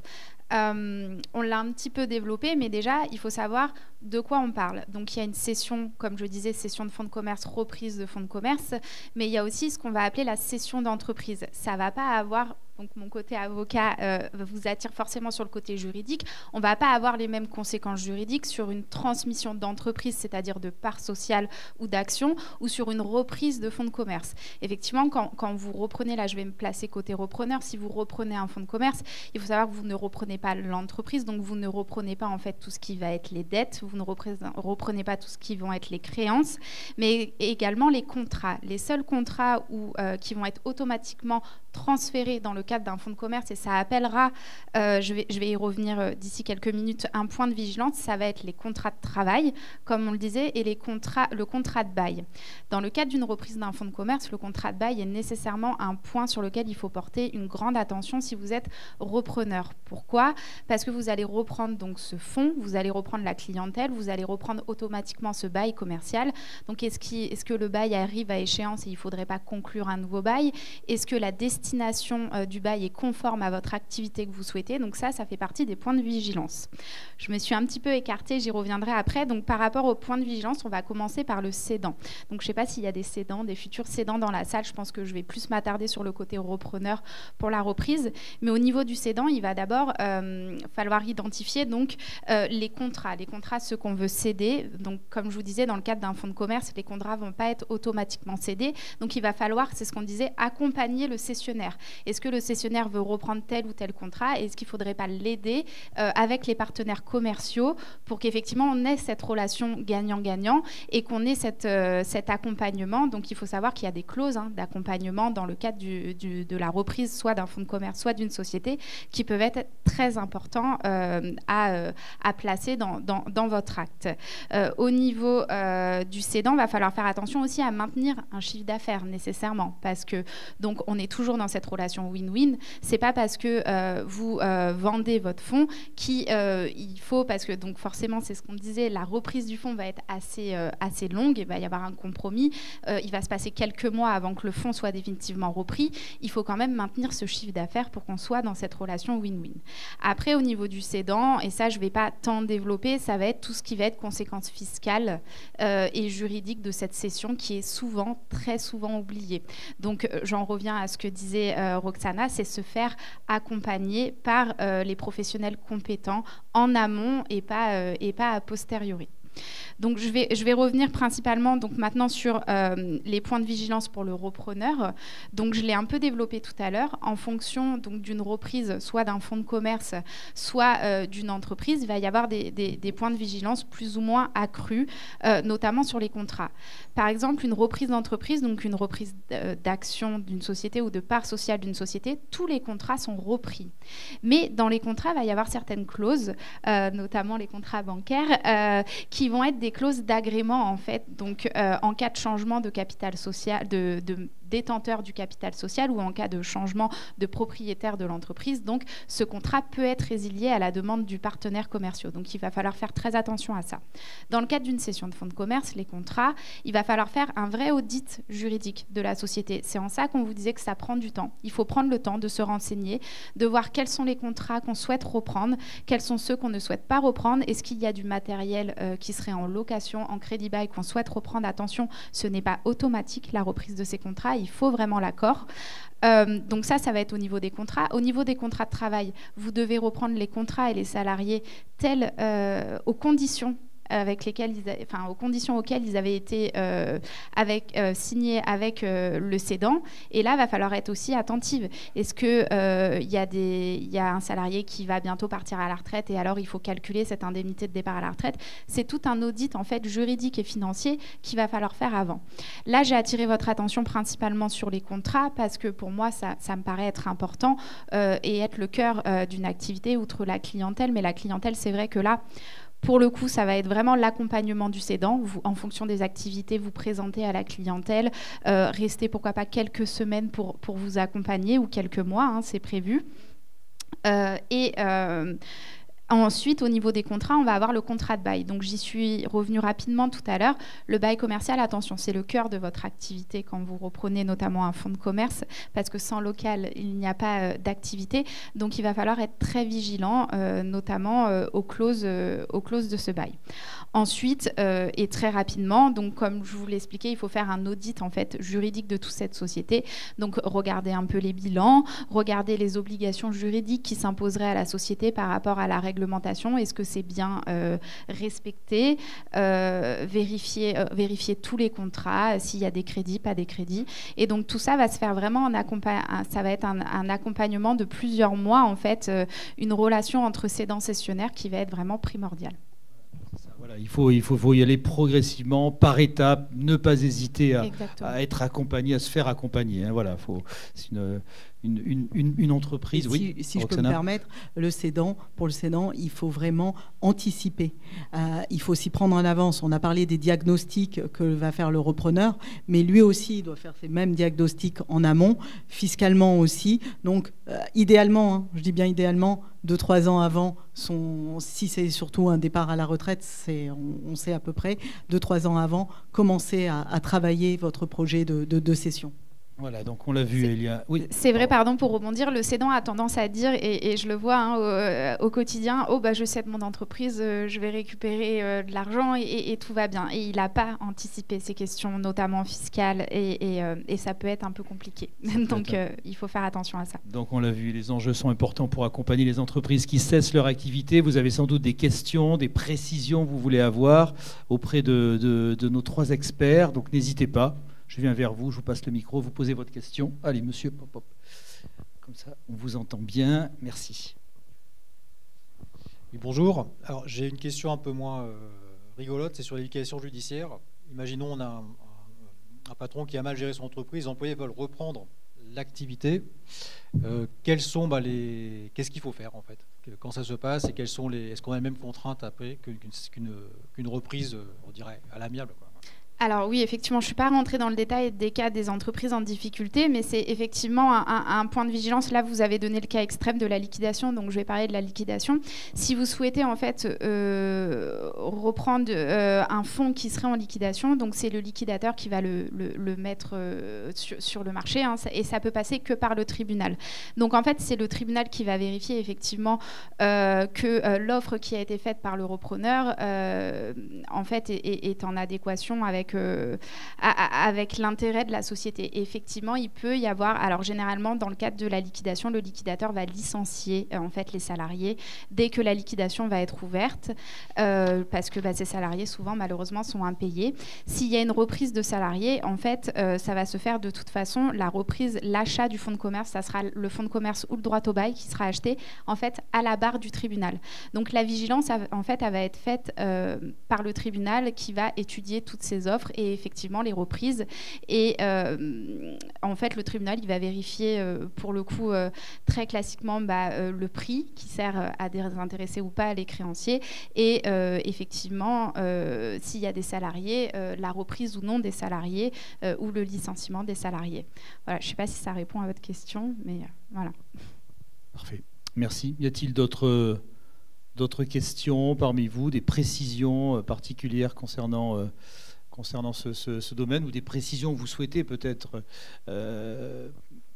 donner par rapport à tout ce qu'on a évoqué, je ne sais pas. Alors, vu qu'on a parlé et vous êtes allé sur le chemin des entreprises en difficulté, j'ai juste un point. On peut vouloir reprendre parce qu'on estime que c'est une bonne affaire, parce que peut-être qu'on le reprend moins cher, notamment un fonds qui serait, alors on ne va pas forcément parler de liquidation judiciaire, mais qui serait en sauvegarde judiciaire ou en redressement judiciaire, donc qui serait en fait, il aurait été sous la protection du tribunal et on serait en plan de sauvegarde ou en plan de redressement. Ça n'empêche pas, il faut savoir que si vous êtes intéressé par une société qui est en plan de sauvegarde ou en plan de redressement, ça n'empêche pas la cession du fonds, ça ne vous empêche pas de racheter le fonds. Mais c'est ce que je disais il y a 2 minutes, on va reprendre en fait, ça va être forcément autorisé par le tribunal.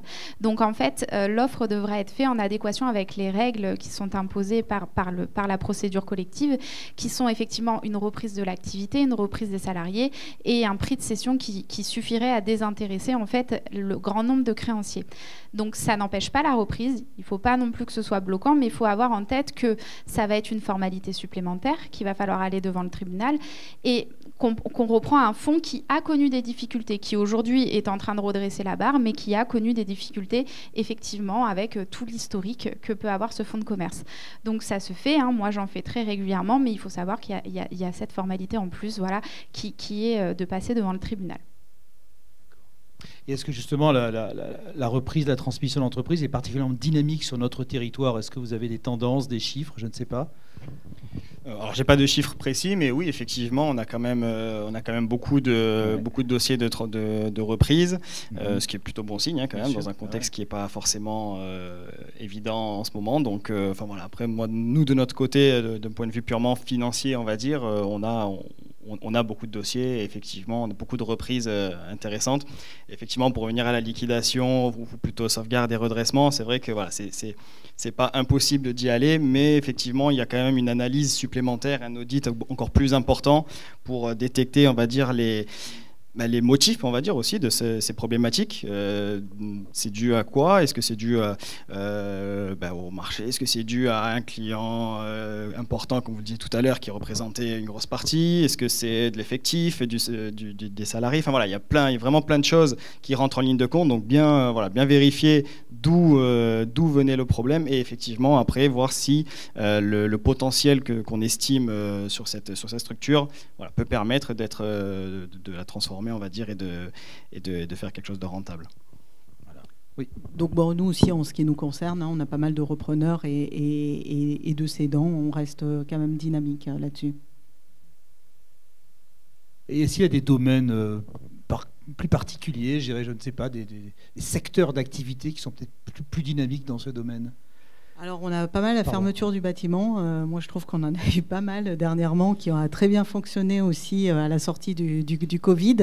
Ouais. Parce qu'il y a ça aussi, on n'en a peut-être pas parlé suffisamment, mais bien regarder les bilans aujourd'hui sont compliqués à regarder parce qu'on a eu des baisses de chiffre d'affaires dans certaines activités. Alors, pas dans celui dont je viens de vous parler. Ça a été plutôt une grosse dynamique. On a eu pas mal de repreneurs, que ce soit des repreneurs particuliers, comme moi j'appelle, donc ou des professionnels sur de la croissance externe. Mais donc, bien faire attention à ce qu'il y a dans l'entreprise quand on reprend surtout des parts d'entreprise, si on a des PGE, donc des prêts garantis par l'État, et regarder les chiffres d'affaires s'ils sont en baisse ou en hausse, parce qu'on pense toujours à la baisse et on peut l'expliquer par rapport à des fermetures de commerce, etc. Mais la hausse, dans l'autre sens, on a eu pendant des périodes des nouvelles habitudes de consommation qui ont profité à certaines entreprises, mais qui n'ont pas tenu malheureusement dans le temps. Voilà. Donc vraiment, cette analyse est importante. Ce que je dis toujours aux repreneurs aussi, c'est ma fameuse rencontre avec le cédant, et quand on a un peu analysé l'entreprise, c'est de voir les pistes de développement. Si aujourd'hui, vous ne voyez pas de piste de développement sur l'entreprise, vous n'avez pas d'idée sur qu'est-ce que vous allez mettre en place, qu'est-ce que vous allez faire en plus que le cédant. Il faut vraiment se poser des questions si vous y allez ou pas. Alors, soit il y a une super rentabilité de l'entreprise et ça suffit, mais vous allez souvent la payer cher. Donc, vraiment penser à ces pistes d'évolution pour l'entreprise à reprendre. Ouais, il y a beaucoup de précautions à prendre, je dirais, mais j'imagine, vous avez de beaux exemples, il y en a peut-être fréquemment, de reprises d'entreprises qui ont été un franc succès, voire même peut-être meilleur que le cédant. Donc oui, alors après, tout comme ça, un exemple. Alors, je vais prendre un exemple peut-être un peu atypique. Ouais. Un hôtel... Bon, c'est la région aussi.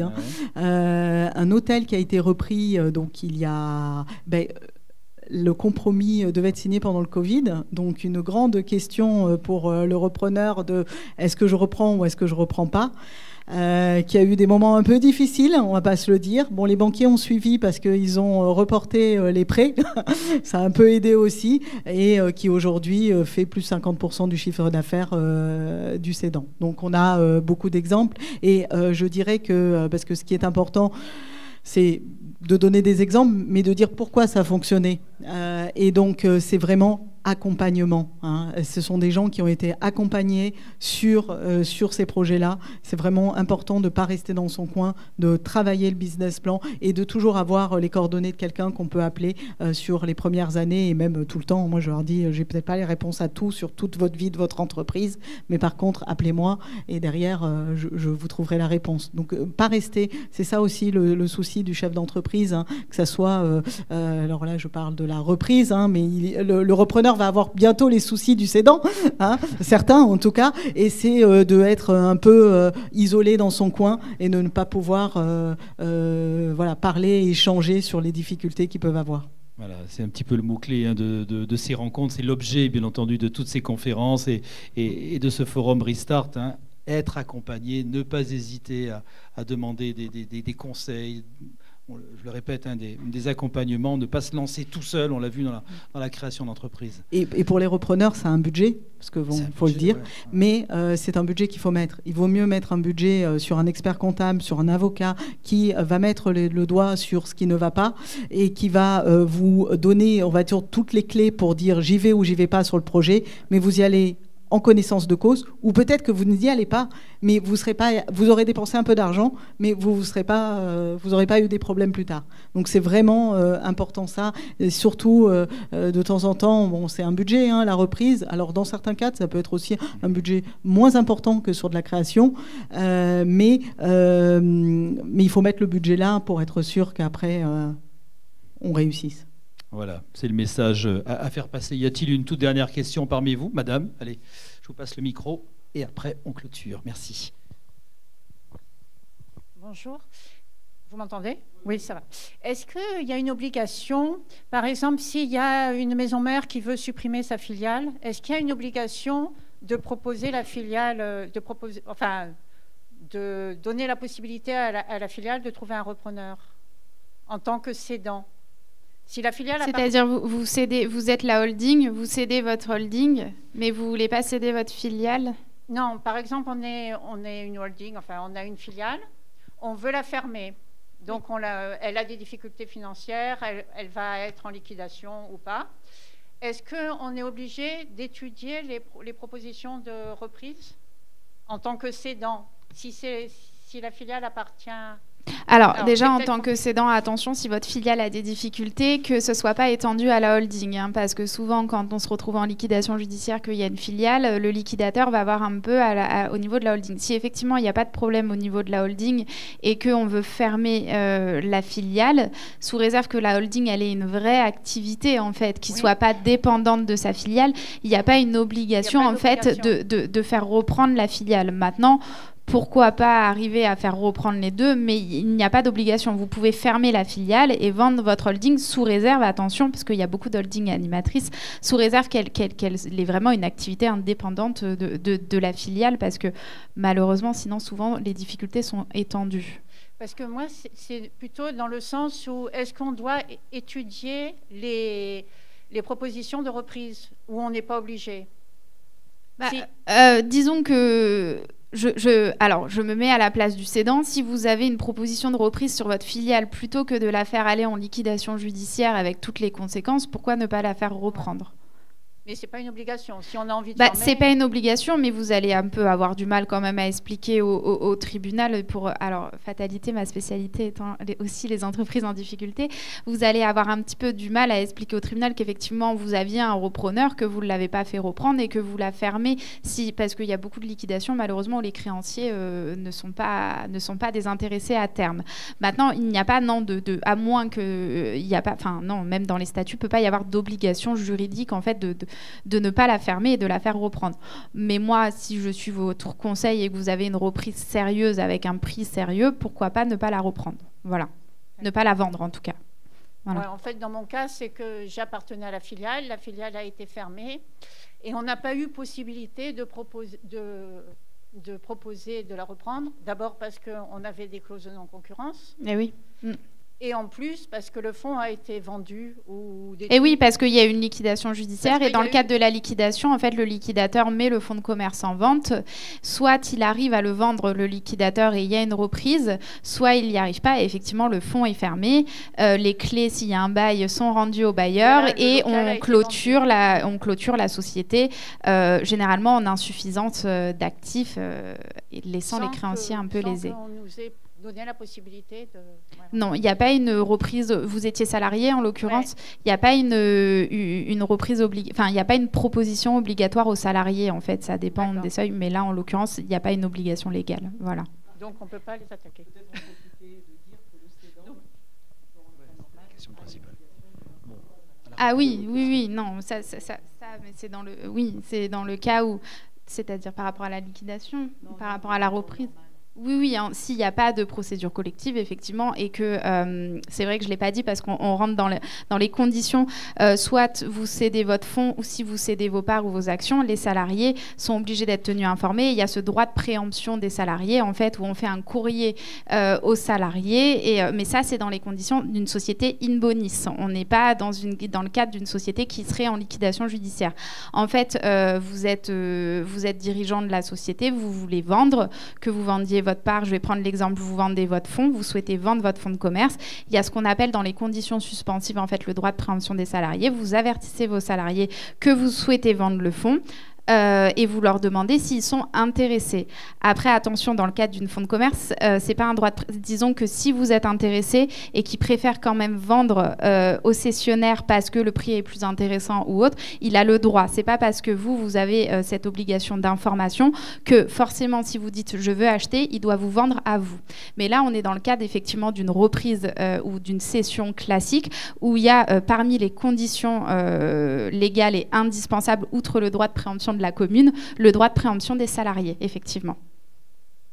Voilà, parfait. Bon, un cas particulier, important. J'espère qu'on a répondu à vos questions. Voilà, ben nous sommes arrivés au terme de cette réunion, de cette conférence débat. Merci de vos interventions très claires, synthétiques, et puis de vos questions pertinentes. Voilà, donc ce cycle de conférences s'achève. Jusqu'à 13h, les experts sont à votre disposition dans le cadre de ce forum Restart. Et puis encore merci de votre présence. Merci beaucoup.